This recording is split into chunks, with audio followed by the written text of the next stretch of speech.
All right, Miss G back. We are on chapter 7 of The Miraculous Journey of Edward Tulane, reading with permission from Candlewick Press. When we finished chapter 6, Edward had been thrown overboard and sank down into the depths of the ocean. So now we're on chapter 7. He told himself that certainly Abilene would come and find him. This, Edward thought, is much like waiting for Abilene to come home from school. I will pretend that I am in the dining room of the house on Egypt Street, waiting for the little hand to move to the 3 and the big hand to land on the 12. If only I had my watch, then I would know for sure. But it doesn't matter. She will be here soon. Very soon. Hours passed, and then days, and weeks, and months. Abilene did not come.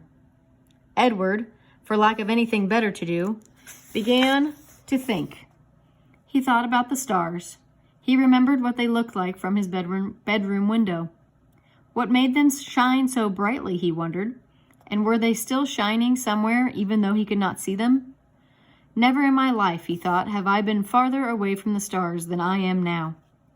He considered, too, the fate of the beautiful princess who had become a warthog. Why had she become a warthog? Because the ugly witch had turned her into one, that's why. And then the rabbit thought about Pellegrina.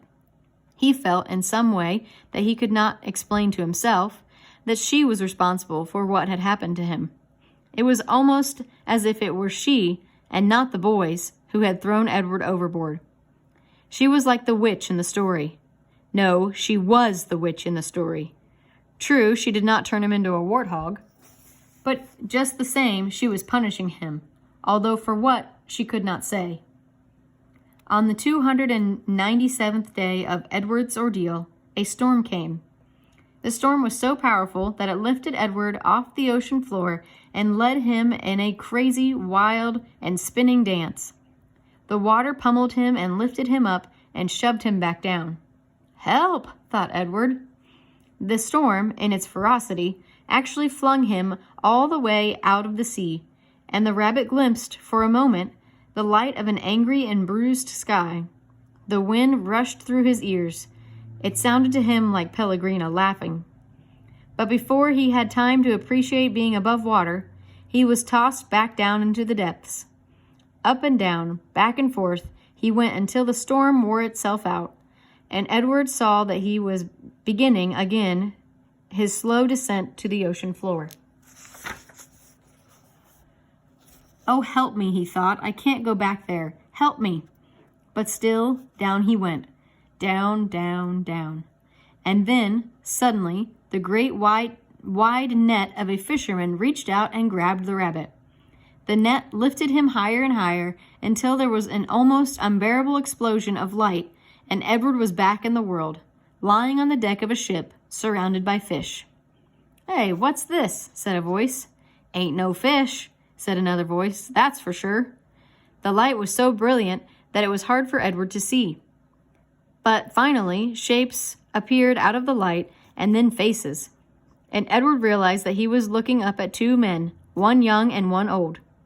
Looks like some toy, said the grizzled old man. He bent and picked Edward up and held him by his front paws, considering him. A rabbit, I reckon. It's got whiskers and rabbit ears, or the shape of rabbit ears at least. Yeah, sure, a rabbit toy, said the younger man, and he turned away. I'll take it home to Nellie, let her fix it up and set it to rights. Give it to some child.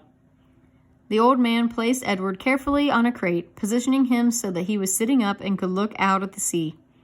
Edward appreciated the courtesy of this small gesture, but he was heartily sick of the ocean and would have been satisfied never to set eyes on it again. There you go, said the old man. As they made their way back to shore, Edward felt the sun on his face and the wind blowing through the little bit of fur left on his ears, and something filled his chest, a wonderful feeling.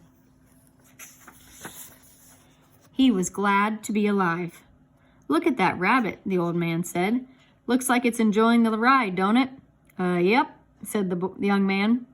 In fact, Edward Tulane was so happy to be back among the living that he did not even take umbrage at being referred to as it.